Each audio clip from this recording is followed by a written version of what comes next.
뉴스, 그 현장을 직접 발로 뛴 기자가 팩트에 근거해 생생한 현장을 그대로 전달해 드립니다. 아시아경제가 선보이는 새로운 이슈 앤 리뷰 코너 임팩트입니다. 안녕하세요. 임팩트 진행을 맡은 아시아경제 최신혜 기자입니다. 오늘은 폭행부터 시작돼 마약, 몰카, 탈세까지 각종 의혹이 불거지고 있는 이른바 버닝썬 게이트에 대해 함께 다뤄보고자 합니다. 지난해 11월 김상규 씨의 폭행 사건부터 쭉 관련 현장을 취재하고 있는 사회부 이승진 기자와 함께 자세한 사건의 전말과 궁금증들을 함께 얘기해 보도록 하겠습니다. 현재 가장 최근 수사 상황이 어떻게 되나요? 사실 버닝썬 게이트가 정말 너무나 사안들이 방대하고 혐의들이 많은데요. 가장 최근에 밝혀진 이야기로는 이제 FT 아일랜드 최종훈 씨가 경찰총장으로 거론된 인물이죠. 윤모 총경의 아내인 김경정에게 그 K-팝 콘서트를 전달한 사실이 지금까지는 확인된 게 가장 최신 뉴스입니다. 네, 관련 뉴스가 하루가 뭐다 하고 굉장히 많이 쏟아져 나오고 있는데 처음부터 좀 차근차근 짚어보도록 하겠습니다. 문제가 된 승리 카톡방 있잖아요. 그 카톡방에 있는 멤버가 총 몇 명이고 어떤 사람인지 좀 짚어주시겠어요? 네, 현재 언론에 알려진 이제 승리의 카톡방 단체 대화방은 총 8명으로 구성이 되어 있습니다. 지난 2015년 말부터 16년도까지 약 10여 개월 동안 대화가 담겨 있는 것으로 알려졌는데요. 구성원으로는 이제 승리, 그리고 정준영 씨, 그리고 FT 아일랜드 최종훈 씨와 박한별 씨의 남편으로도 알려져 있는 유인석 유리홀딩스 대표와 그리고 버닝썬 직원 김모 씨, 그리고 이제 아이돌 그룹 멤버의 친오빠로 알려져 있는 권모 씨와 이제 그 외에 이제 일반인 2명이 더 있는 것으로 알려져 있습니다. 이 8명은 승리 씨가 2016년도죠. 그 밀당포차라는 주점을 오픈하게 되는데요. 그 준비 과정에서 만난 이들로서 이제 각자 지분 관계가 얽혀 있는 사람들입니다. 그런데 이제 주목해야 될 점은 이 밀당포차와 관련된 점인데요. 8명 중에 이제 포함되어 있던 아이돌 그룹 멤버의 친오빠인 권 씨가 이제 2016년도 말에 이제 지인들에게 대마초 거래를 알선하고 본인이 피운 혐의로 이제 2017년 3월 구속이 되게 됩니다. 권 씨는 1심에서 징역 1년에 집행유예 2년을 선고받게 되고 이제 이 대화방에서 쫓겨나게 되는데요. 아무래도 이제 같이 사업을 하던 이들이 사업의 차질을 우려한 것으로 보여집니다. 그런데 이제 권 씨 같은 경우에는 이 밀당포차에서 넓은 인맥으로 손님을 끌어들이는 영업을 담당하고 있었습니다. 그런데 이제 권 씨가 이제 사업에서 손을 떼게 되자 매출이 줄어들기 시작했고 이제 지난해 9월 이제 밀당포차는 이제 문을 닫게 됩니다. 네, 그러니까 밀당포차의 투자자로 만난 8명이다 이런 얘기시죠. 네. 여기서 지금 유리홀딩스 대표가 박한별 씨 남편으로 알려져 있는 유인석 대표인데요. 그 유리홀딩스가 정확히 어떤 회사인지 좀 설명해 주시겠어요? 유리홀딩스 이름부터 좀 살펴보겠습니다. 유리홀딩스 같은 경우에는 이제 대표 유인석 씨의 성인 유를 따고 그리고 승리의 뒷글자인 리를 따서 유리를 만드는 이제 유리홀딩스라는 이름을 만들게 되는데요. 이 회사는 2016년도 1월에 만들어지는데요. 이게 앞서 설명드린 그 밀당포차 와도 밀접한 관련이 있습니다. 이제 홀딩스가 이제 지주 회사를 뜻하죠. 근데 이제 유리홀딩스는 여러 자회사를 두고 이제 영업을 이제 하게 되는데요. 이제 큰 사업군으로서 이제 큰 세 가지가 있습니다. 이제 외식업과 엔터테인먼트, 이제 금융투자업 이렇게 세 가지로 나뉘게 되는데요. 이제 밀당포차 같은 경우에는 이제 외식업 파트에 들어가게 되는 거죠.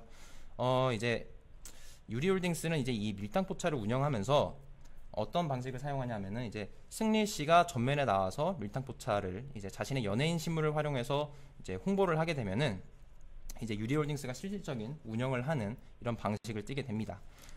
네, 그러면 그 승리 라멘으로 잘 알려져 있는 아우리 라멘도 이 유리홀딩스의 사업인가요? 네, 그렇죠. 아오리 라멘 같은 경우에는 이제 승리 씨의 이제 대표적인 사업으로 알려져 있는데 이는 이제 유리홀딩스의 핵심 사업 중에 하나이기도 합니다. 이제 아오리 라멘 같은 경우에도 이제 승리 씨가 홍보를 하게 되면 이제 유리홀딩스가 실질적인 운영을 하게 됐는데요. 이제 앞서 이제 버닝썬 사태가 불거지면서 아오리 라멘을 찾는 손님들이 급감을 하게 됐습니다. 아무래도 이제 승리 씨가 홍보를 하다 보니까 승리 씨에 대한 이제 반감을 가진 이들이 이제 찾지 않게 된 건데요. 이제 그러자 점주들이 이제 유리홀딩스에 굉장한 이제 항의를 하게 됩니다. 이제 그러자 유리홀딩스가 내놓은 이제 대안이 있는데요. 그렇다면은 이제 우리가 유인석 대표를 이제 사임을 하게 하고 우리가 전문 경영인을 이제 영입을 해서 아오리 라멘을 이제 계속 영업을 할 수 있도록 하겠다 이런 식의 대안을 내놨는데 이거는 이제 승리 씨와 유인석 씨가 이제 밀접한 관계가 있기 때문에 나온 배경으로 볼 수 있겠습니다. 네, 클럽 버닝썬의 운영 회사가 버닝썬 엔터테인먼트라고 하는데 이건 또 어떤 회사인가요? 이제 아우리라멘을 유디홀딩스가 운영을 했듯이 이제 버닝썬 같은 경우에는 운영 회사인 버닝썬 엔터테인먼트가 이제 운영을 해왔습니다. 그런데 이제 버닝썬 엔터테인먼트의 주식을 유디홀딩스가 약 20% 정도 보유하고 있었고요. 그리고 또 이제 참고로 말씀드리자면 유디홀딩스의 지분 같은 경우에는 승리 씨가 40%, 유인석 전 대표가 40%, 그리고 이모 대표가 20%를 가지고 있습니다.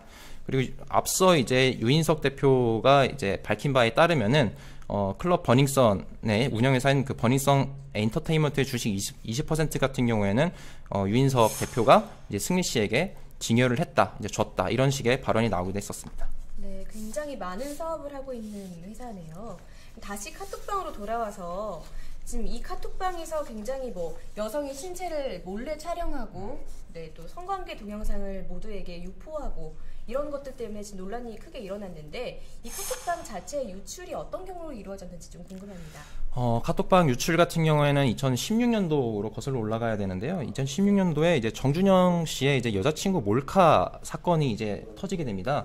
당시에 이제 정 씨 같은 경우에는 여자친구를 불법 촬영한 혐의로 고소를 받게 되는데요. 이 사건으로 정 씨가 이제 경찰에서 조사를 받게 되는데, 경찰은 이제 정 씨에게 휴대전화를 임의 제출을 하라, 이제 증거 확보를 위해서 이렇게 임의 제출을 하라라고 요구를 했는데, 정 씨는 휴대전화가 고장이 났다라고 하면서 거부를 했어요. 근데 이 과정에서 좀 경찰이 좀 논란이 된 발언이기도 한데, 그러면 휴대전화를 정 씨 본인이 직접 복구를 해서 경찰에 제출을 하라라고 이야기를 하게 되죠.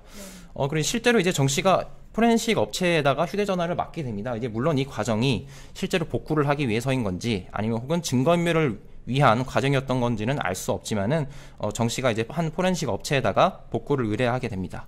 그리고 이 과정에서 정 씨의 휴대전화 속에 담겨 있는 뭐 카카오톡 대화방, 이제 논란이 했던 건 카카오톡 대화방과 이제 불법 촬영한 영상물과 사진들이 유출된 것으로 보고 있습니다. 다만 이제 해당 내용을 누군가 고의적으로 빼낸 것이냐, 아니면은 뭐 실제로 포렌식 업체 직원이 이거를 빼낸 것이냐는 아직 알려진 바가 없고요. 이 같은 경우에는 이제 공익제보자 보호 차원에서 알려지지 않았고요. 그런데 이제 앞서 이런 공익제보자 보호 차원의 논란이 좀 불거졌는데, 앞서 경찰이 자신들이 확보한 카카오톡 이제 자료와 포렌식 업체가 가지고 있는 자료가 동일한지, 조작된 것은 없는지 이제 확인하겠다는 이유로 포렌식 업체를 압수수색한 바가 있습니다. 근데 이 과정에서 자료 확보가 이제 주 목적이 아니라 유출한 사람을 이제 색출해내기 위한 작업이 아니냐라는 논란이 나오면서, 이게 경찰이 뭐 또다시 뭔가 수사를 위한 것이 아니라 다른 뭐 뒤를 봐주고 있는 것 아니냐, 이런 논란이 나오기도 했었습니다. 여기 카톡방에 등장하는 피해자가 좀 어느 정도 되는 건가요? 피해자가 지금 알려진 바로는 총 10명인데요. 근데 이게 아시겠지만 대화 내용이 약 10개월밖에 되지 않습니다. 네. 그래서 이후에도 뭐 대화가 계속 이루어졌을 것으로 보이기 때문에 아마 추가 피해자는 더 늘어날 가능성도 있어 보입니다. 네, 이게 논란을 많이 낳고 있는 사안인 만큼 만약에 죄가 인정된다면 그 죄목과 형량이 어느 정도가 될 것인지에 대한 궁금증도 확산되고 있는데요. 좀 우리가 관심을 가진 연예인인 승리, 정준영, 최종훈 씨만 봤을 때 그 죄목과 형량이 어떻게 결정될 수 있을까요? 우선 지금 이제 구속되어 있는 정준영 씨를 좀 살펴보자면은, 정준영 씨 같은 경우는 이제 불법 영상물 촬영과 이제 유포 혐의로 구속이 됐잖아요. 사실 정 씨 같은 경우는 구속된 것도 굉장히 이제 혐의가 좀 입증이 됐기 때문에 구속이 된 건데요. 정 씨의 이제 혐의점을 보자면은, 성폭력 처벌법에 의하면은 이제 타인의 의사에 반해 신체를 촬영한 경우에는 이제 5년 이하의 징역, 그리고 3천만 원 이하의 벌금에 처해지게 되는데요. 또 이제 같은 법에 따라서 이제 타인의 동의 없이 촬영물을 유포한 경우에도 이제 같은 처벌을 받게 됩니다. 이를 좀 따져봤을 때는 뭐 정 씨가 이제 불법 촬영과 유포 이 두 가지를 했기 때문에 5년에 5년을 더해서 이제 최대 10년형에 처해지는 것 아니냐라고 볼 수 있는데, 사실 이게 우리나라 같은 경우에는 이제 각 혐의별로 형을 합산하는 그 병가주의가 아니라 이제 가장 중한 죄의 형량의 1.5배를 가중처벌하는 그 가중주의 방식을 좀 택하고 있습니다. 그래서 이제 정 씨가 가지고 있는 이제 최대 형량의 1.5배를 해 이제 7년 6개월형에 처해질 것이라는 분석이 나오는데, 근데 사실 이것도 좀 이론상의 최대치일 뿐이지 실제로 저 형량이 뭐 꼭 이루어진다는 건 아니거든요. 네. 그 이제 최근에 이제 몰카 범죄가 계속 이어지면서 정부에서는 좀 엄하게 처벌을 하겠다라고 이야기를 하지만은, 실제로 이제 정준영 씨가 가지고 있는 혐의로 이제 징역형을 선고받은 사람은 약 3분의 1 정도에 불과한 상황입니다. 그리고 뭐 물론 다만 이제 정 씨 같은 경우에는 최근에 경찰 수사에서 그 증거를 인멸한 상황이 좀 발견이 됐어요. 그 제출한 휴대전화 중에 하나를 이제 초기화 네. 한 것으로 알려져가지고 뭐 증거 인멸과 그리고 범죄 행위가 여러 차례 피해자가 여러 명이라는 점에서 뭐 다소 비교적 이제 높은 형량을 받을 가능성은 있어 보입니다. 네. 질문이 들어왔는데요. 정준영 씨 취재 현장에서 윤충경 누구예요? 질문한 기자에 대한 궁금증이 높아졌다고 하는데 좀 현장에서 재미있었던 에피소드나 주목할 만한 이야기가 있었을까요? 아, 현장의 에피소드요? 네. 사실 이제 현장을 좀 취재를 하다 보면은 일반적으로 이제 그런 포토라인에 이제 혐의자들이 서게 되잖아요. 그런 경우에는 좀 경찰분들이 이제 기자들이 접근하는 거를 조금 이제 꺼려하는 경우가 종종 있어요. 이제 뭐 좀 다소 좀 난해한 질문을 한다던가 아니면은 이제 어쨌든 사실이 그 사람이 이제 실제로 죄를 졌다는 게 확정된 상황이 아닌데 그 사람을 이제 기자들이 뭐 이렇게 붙들고 늘어진다거나 이런 좀 행동을 하게 되면은 좀 경찰도 다소 난감할 때가 있거든요. 근데 앞서 이제 정준영 씨가 이제 경찰에 출석할 때 어떤 걸 기억하는데 그때는 먼저 이제 경찰들이 나서서 뭐 이렇게 좀 붙잡아라. 뭐 이러이러한 질문을 해라. 그래야 좀 더 질문을 오래 할 수 있다. 이런 식의 좀 노하우를 알려주는 경우도 있어서 좀 다른 때와는 좀 다른 모습의 경찰이었습니다. 네네. 그러면 전 FT 아일랜드죠 이제 멤버 최종훈 씨 같은 경우는 어떤 제목인가요? 최종훈 씨 역시 지금 정 씨와 나눈 그 카톡 대화방에서 그 똑같이 이제 불법 촬영물을 이제 유포한 혐의를 받고 있는데요. 정 씨와 이제 같은 혐의를 받고 있는데 다만 이제 최 씨 같은 경우에는 이제 정준영 씨보다 이제 뭐 범죄 횟수가 좀 상대적으로 적기 때문에 뭐 그만큼 형량도 좀 상대적으로 적지 않을까 이렇게 예상이 되고 있습니다. 자, 우리가 가장 큰 관심을 가지고 있는 게 바로 이 문제의 핵심이라고 볼 수 있는 승리 씨죠. 승리 씨 같은 경우는 좀 어떻게 형량이나 제목이 결정되게 될까요? 승리 씨가 지금 굉장히 좀 난감한 상황이죠. 굉장히 좀 입방아에 많이 오르고 있는데 사실 지금 일각에서는 승리 씨가 이제 과연 무혐의로도 끝날 수 있다라는 좀 우려가 나오고 있어요. 근데 일단 승리 씨가 이제 처해져 있는 혐의를 보면은 그 성매매 알선입니다. 네. 그래서 이제 과거 이제 자신의 해외 투자자에게 클럽 아레나에서 이제 성접대를 알선했다는 의혹이 불거졌고요. 또 최근에는 이제 아우리라멘의 이제 소스와 뭐 주요 조리법을 가지고 있는 일본 건설사 임직원을 상대로 성접대를 알선했다는 혐의가 불거졌는데 성매매 처벌법 제19조에 따르면은 성매매 알선 행위를 한 사람 같은 경우에는 3년 이하의 징역 또는 이제 3천만 원 이하의 벌금에 처해지게 되는데요. 근데 형량은 또 이렇게 정해져 있지만은 이제 실제로 뭐 대법원 양형 기준을 보게 되면은 좀 처벌 수위는 많이 낮아집니다. 그 단순 이제 성매매 알선 같은 경우에는 처벌 수위가 이제 징역 4월에서 10월까지 네. 이고요. 생각보다 낮네요. 네, 형량이 뭐 가중된다고 하더라도 1년 6개월 정도까지만 처벌을 받습니다. 그러면 1년 6개월 정도의 처벌은 받게 되는 건가요? 방금 이제 말씀드렸다시피 조금 무혐의가 날 가능성도 배제할 수가 없는데요. 이제 승리 씨, 이제 정준영 씨 같은 경우에는 불법 촬영물이라는 그 명확한 증거가 있잖아요. 이와 반대로 이제 승리 씨 같은 경우에는 이제 과거에 일어난 일이고 그렇기 때문에 이제 관련자들의 진술, 증언에 의존을 해야 되는데 지금 이 부분에서 굉장히 수사에 난항을 겪고 있습니다. 그 앞서 이제 외국인 투자자 성접대에 이용됐을 것으로 추정되는 여성들을 이제 경찰이 불러서 조사를 했는데 이 여성들이 뭐 그런 사실이 없다. 우리는 성접대를 하지 않았다라고 진술을 한 것으로 알려졌고요. 그리고 이제 승리가 성접대 대상으로 한 인물들이 모두 이제 해외에서 건너온 투자자들이에요. 그렇기 때문에 뭐 우리나라 경찰들이 뭐 해외에 나가서 수사하기도 어렵고 그 사람들을 우리나라에 강제로 송환할 수 있는 방법도 뭐 이렇게 뚜렷하지 않기 때문에 좀 수사가 이제 쉽지 않은 상황입니다. 그럼 결국 증거가 없어서 처벌을 받기 어렵다는 얘기가 되는 건가요? 예, 그렇죠. 이제 진술이 없다면은 이제 이 성접대가 이제 금전을 위한 거냐, 뭔가 대가성이 입증이 돼야 되는데 아직까지도 뭐 금전이 오갔다라는 명확한 물증은 나오지 않은 상황입니다. 뭐 더군다나 이제 승리 씨와 유인석 씨 이제 성접대 대화를 이제 주고받은 유인석 대표 같은 경우에는 최근에 뭐 바보들끼리 허풍을 떤 것뿐이다, 뭐 이런 식으로 자신의 뭐 관련 사실을 혐의를 부인하고 있는 상황입니다. 네. 또 승리 씨는 탈세 의혹도 받고 있죠. 네. 탈세 의혹도 좀 비교적 좀 최근에 좀 터진 사안인데요. 이제 국세청이 이제 특별 세무조사를 실시하면서 이제 버닝썬을 비롯해서 뭐 관련 이제 클럽들에 대한 이제 탈세 혐의를 수사를 하고 있습니다. 말해서 만약 이제 이 조사에서 탈세 혐의가 드러난다면은 뭐 연간 10억 원 이상을 뭐 탈루한 사실이 드러난다면은 승리 씨 같은 경우에는 무기 또는 5년 이상의 징역을 받게 되고요. 그리고 5억 이상, 10억 원 미만일 경우에는 이제 3년 이상의 유기징역을 받게 됩니다. 이 승리의 인맥은 과연 어디까지인가라는 궁금증이 증폭되고 있는데 인맥이 어디까지라고 생각하시나요? 그 부분은 정말 저도 궁금한 사안 중에 하나인데 최근에 이제 뭐 SBS의 이제 그것이 알고 싶다 방송에서 나왔었죠. 최근에는 이제 그 발렌시아 구단주의 딸인 킴님 네. 씨가 거론이 됐는데 킴님 씨가 뭐 당시에 이제 뭐 성접대 알선 이제 성접대를 받은 인물 중에 한 명이 아니냐라는 의혹이 제기된 바가 있죠. 이와 관련해서 킴님 씨 같은 경우에는 SNS를 통해서 전혀 관련 사실이 없다라고 굳고 부인한 상태고요.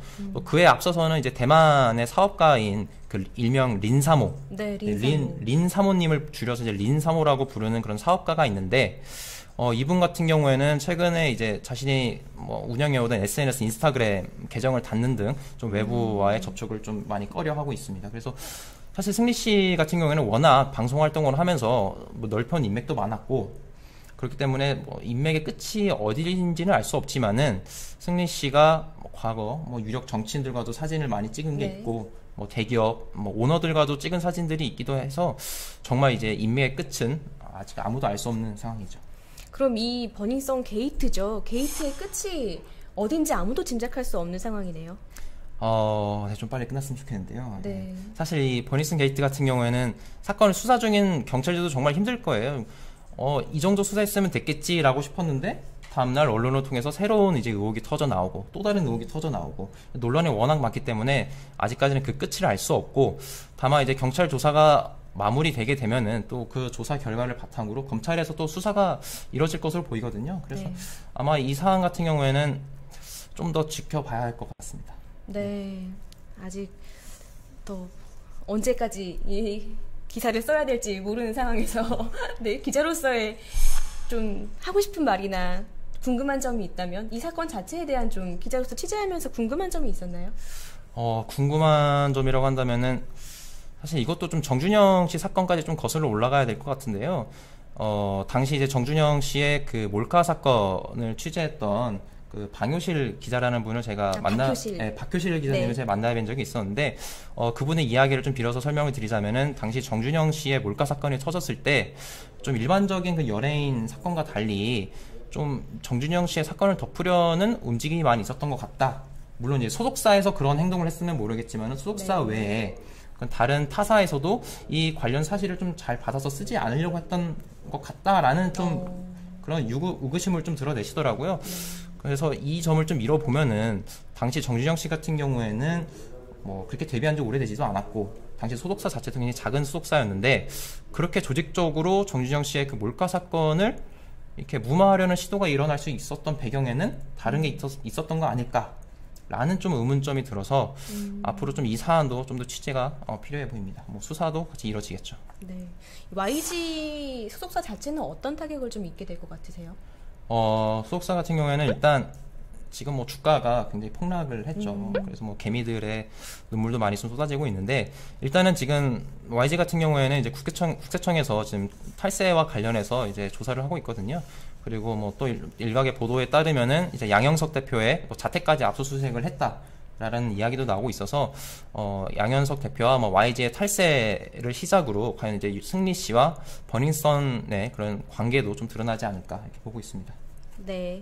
지금까지 버닝썬 게이트 관련해서 이승진 기자, 아시아경제사회부 이승진 기자와 함께 얘기 나눠봤습니다. 저희 오늘 아시아경제 임팩트 첫 방송이었는데요. 앞으로도 많은 관심 가져주시고 또 핫한 뉴스로 여러분 앞에 돌아오도록 하겠습니다. 감사합니다.